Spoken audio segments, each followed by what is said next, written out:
Sech the Shabbos Perachov Gimel Mishnah Aleph Shoyl Odo Mechaveri Kadi Yayin V'Kadi Shemen Uvilvad Shelo Yomer Le Halveni. What are we talking about over here? The Mishnah is discussing borrowing food on Shabbos. A person may borrow pitchers of wine or pitchers of oil from his friend on Shabbos, provided that he doesn't say to him, Halveni, lend it to me. If the word Halveni is used, the lender will be unable to demand payments for a considerable length of time. So to prevent him from forgetting the loan, he might record it, and he might write on Shabbos. Similarly, a woman may borrow loaves of bread from her friend, provided that she doesn't say halveni, but she uses the term shaleni, I guess. So let's explain this a little bit. In Lashon Kodesh, there's two words over here. There's halva, which refers to borrowing an item that will be used or replaced, such as food or money. And the second term is she'ela, which refers to borrowing an item that will be returned intact, such as a utensil. If I borrow your pen, I'll give you back that pen. If I borrow your hat, I'll give you back your hat. If I borrow money, I'm not going to give you back those bills. I'll give you back whichever bills I have. There's a halachic difference between the two types of loans. In the case of halva, the lender cannot demand payments until after 30 days, unless a different period is specified. But in the case of she'ela, the lender can demand the item's return at any time. The Mishnah speaks of a halva. Since the loan is of wine and oil that the borrower will consume and replace, so it will be a halva. Nevertheless, he may not refer to it as a halva by using the word halveni, to lend it to me. The reason is that the loan is treated as a halva. The lender cannot demand payments for 30 days. We're therefore concerned that he might unthinkingly desecrate Shabbos by recording the loan so he doesn't forget it. It is permitted, however, for the borrower to say hashileni because he's describing it as a she'ela. Although the loan is actually halva, if the borrower calls it a she'ela, he grants the lender the same rights as in a she'ela, namely that the lender can demand payment at any time, just as if he had lent an object to be returned intact. So the lender will not feel the need to make a record to keep the loan. And why is the Mishnah being Moisa? Although women do not usually keep written records when they lend food to friends, they too are forbidden to say halveni. If the lender doesn't trust him, the borrower may leave his beged, his talis, as a collateral with the lender and make a cheshbon with him after Shabbos to determine how much he owes for the food that he borrowed. The borrower may not say explicitly that he's giving this beged as a collateral, because that gives the transaction a mundane weekday quality. Rather, he leaves the talis with the lender based on the unspoken understanding that it will serve as a collateral. And they may not discuss this cheshbon on Shabbos, since that would be considered a business discussion, which would be usher, as we'll explain later on in Mishnah Gimel. Similarly, if one is in Yerushalayim and Erev Pesach falls on Shabbos and did not yet buy an animal for the Korban Pesach, so he needs to bring it that night. So he may leave his talis as a collateral with one who sells the animals, take an animal for the Korban Pesach, and make a cheshbon with the seller after the first day of Yontif to determine how much money he owes the animal. He may not make the reckoning on Shabbos Yontif, it must wait until Chol HaMoed, meaning he takes the animal without paying, and then he pays him afterwards, because he can't pay on Shabbos. You could take the animal to be marked with the Korban Pesach, but it has to be that it's with the Oisim HaCheshbon. Can't just take it without any, unless he gives it to him in Matana, he can't just take it and say, okay, that's it. Mishnah Beis, a person who invited guests to a Suda and prepared delicacies for them may count as guests and his delicacies from memory of a lemon aksav. He may not count them by reading from a written list, because he might erase items from the list, which is also on Shabbos. For example, upon seeing that he has less food than he needed for all the guests on the list, he might erase some of the names. So he would give the shortened list to his shliach, telling him to invite only the guests whose names have not been erased. If he's concerned that some of the guests might not arrive, he might erase items from the list of delicacies so that they will not have to be prepared.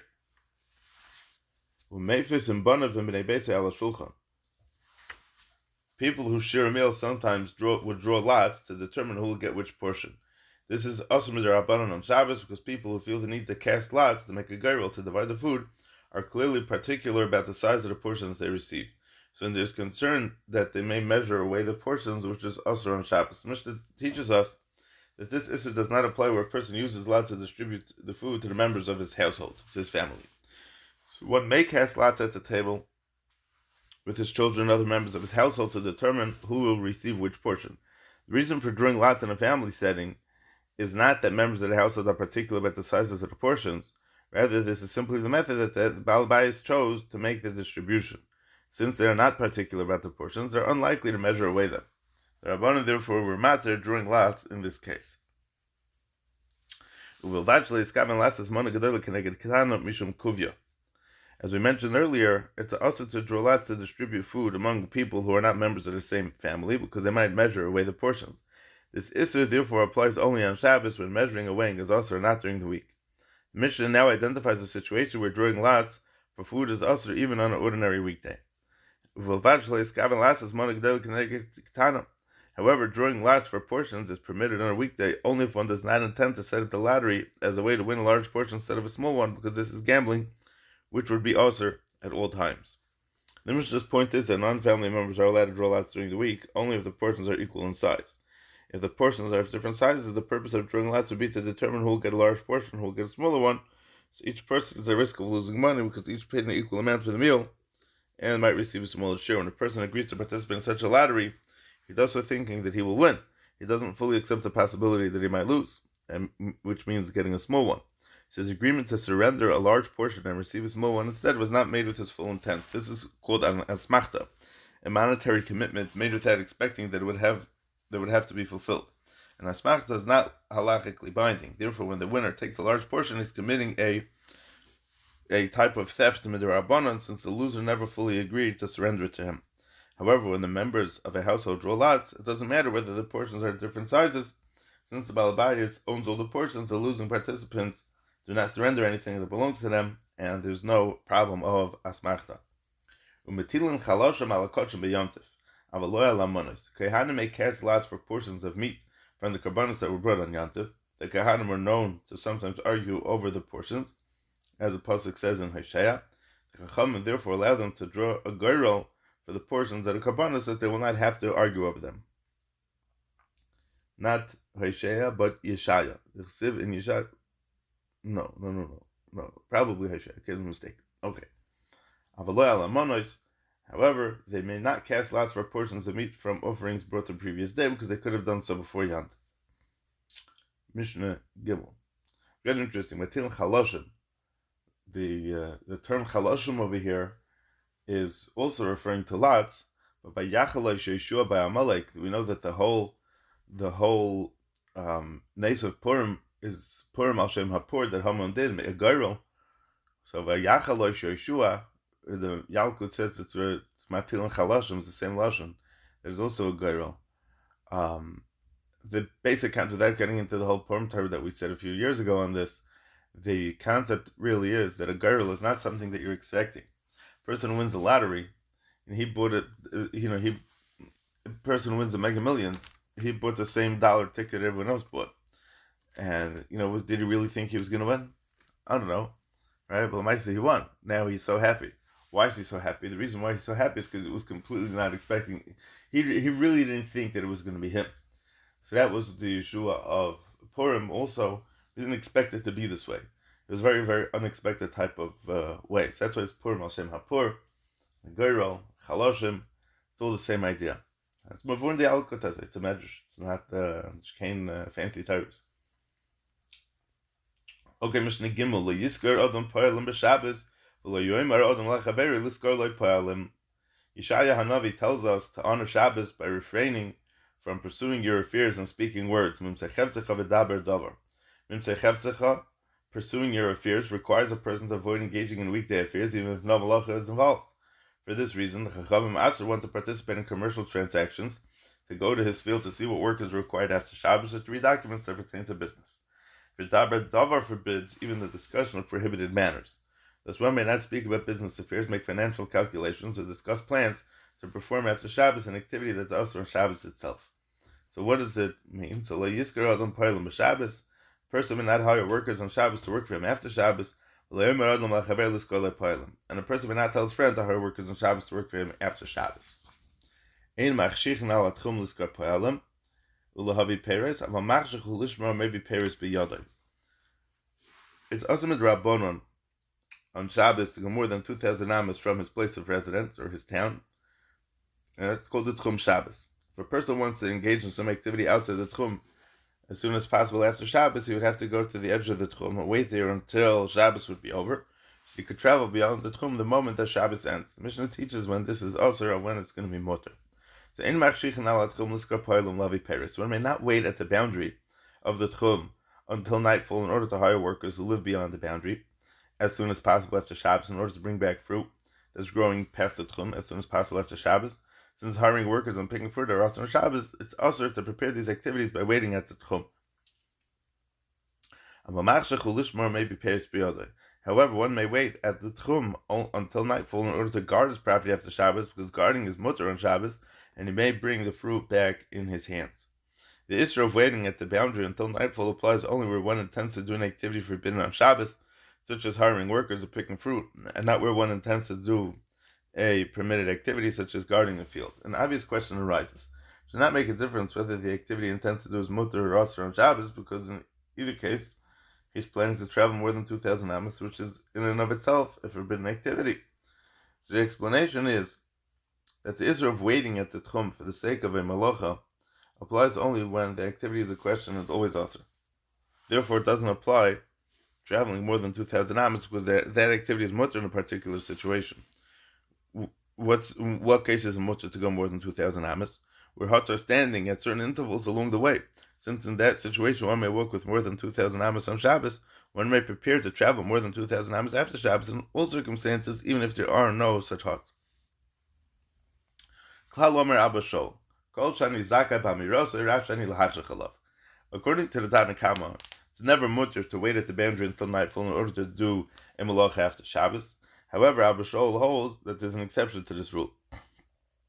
And Abba Shaul said, Klal Omer Abba Shaul, Kol Shani Zaka B'Amirosoi, and Rav Shani L'Hachshechalav. Any activity that I'm mutter to discuss, it's mutter for me to wait at the boundary until nightfall in order to perform.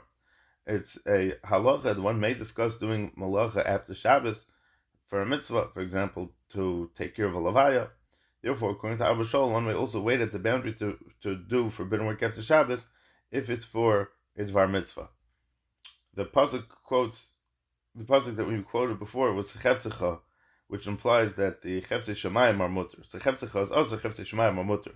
So one may therefore discuss doing a forbidden activity that's needed for a mitzvah because that would be considered cheptzei shemayim. It's not your own things, but it's cheptzei shemayim. Mishnah Daled. Machshichin al tchum lefakech al iske kala. Abba Shaul gives some examples of the rule he said at the end of the previous Mishnah, that one may wait at the Shabbos tchum for the purpose of doing a mitzvah after Shabbos. We may wait at the boundary until nightfall to attend to the needs of a kala after Shabbos. For example, to cut hadasim for the chuppah, or to attend to the needs of a dead body after Shabbos, to bring a aron, to bring a coffin, or tachrichim was the burial shrouds that he would wear, or you could even make them. So now, the Mishnah is going to bring other halachas relating to a levaya that takes place after Shabbos. The halachas are based on a different halacha that we learned in Perek Zayin, that if a goy does malacha for a yid on Shabbos, a yid may not benefit from it on Shabbos. So nachri shevi chalilim b'Shabbos, if a goy brought flutes which were used to play sad music at the levaya on Shabbos from outside the tchum, it must be presumed that he intended to bring the flutes for the Jewish funeral, since flutes were not frequently played at other occasions. L'yisbet ben Yisrael, the Yidden may not arouse grief for the dead through playing them at the funeral that's held after Shabbos. That is, one may not play the flutes the moment that Shabbos ends, rather one must wait the length of time it would take to bring the flutes from the same location after Shabbos, so no advantage is gained from the fact that the God brought it for them on Shabbos. For example, if the flutes were brought from a place an hour away, they may not be played until an hour after Shabbos. So, Elim ken bomi makom karev, this applies unless it is known that the flutes were brought from a nearby place, a place that's within the tchum, in which case it may be used at the levaya after Shabbos, since there's no malacha and no isser involved in bringing them. Also, if the guy made a aron for a guy, or the dug a grave for him on Shabbos, he covered by Yisrael. A yid may be buried in it immediately after Shabbos, since the work wasn't done for a yid.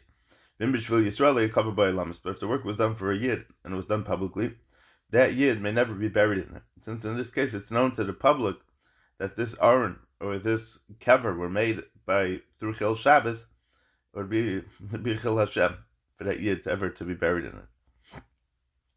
The restriction against using the aron and the kever apply only to the yid on whose behalf they were prepared. Another yid may be buried in there once time required for making the aron or the kever has passed. Since no Chil Shabbos was violated, since Shabbos is not violated on his behalf, it's not a bizayin to him. Mishnah Hey. Oisin kol tzorchei hames. The Mishnah continues discussing halachas that are related to a deceased person. How do you handle a dead body on Shabbos? Oisin kol tzorchei hames. You may attend to all the needs of the deceased on Shabbos. You may put oil on him, which would smell good, and rinse him with water. Will eventually use by Aver, provided that we don't move any of his limbs, because the dead body is muktzah. So moving part of it's aser. You may pull the mattress out from under him, laying him on the sand below. When one pulls out the mattress, one causes the body to end up on the sandy ground beneath the mattress without directly moving the body. One may not, however, pick up the body and place it on the ground, since, as Mishnah just said, moving even an aver of the mace is going to be mutter. It is going to be aser. The reason why you would put him on the sand is that he will not decompose as a result of the warm mattress, but will remain moist. If his mouth is falling open, you may tie something around the jaw. For instance, you may wrap a strip of cloth under the jaw and around the top of the head to hold the jaw in place. Not so tightly that the jaw will rise and close the mouth, since it's forbidden to move any part of the body, but only so that the jaw will stay in place and not continue to go lower. Similarly, if his ceiling beam broke, you may support it with a bench, the sideboards of a bed. Not that it will rise, because putting the beam back in place would be the boina, but only so that it will stay in place and not continue to fall. You may not close the eyes of a dead person on Shabbos, because it's forbidden to move any part of him, as we learned before. You may not close the eyes of a dying person even on a weekday when he's geisesing, because at that point even the slightest movement of his body will shorten his life. Someone who does close the eyes of a dying person when the soul is close to departing is a murderer. The Gemara says, the Gemara compares the dying person to a flame that's flickering and about to go out. Just as placing a finger on the flame makes it go out immediately, so also touching the dying person can cause him to die immediately.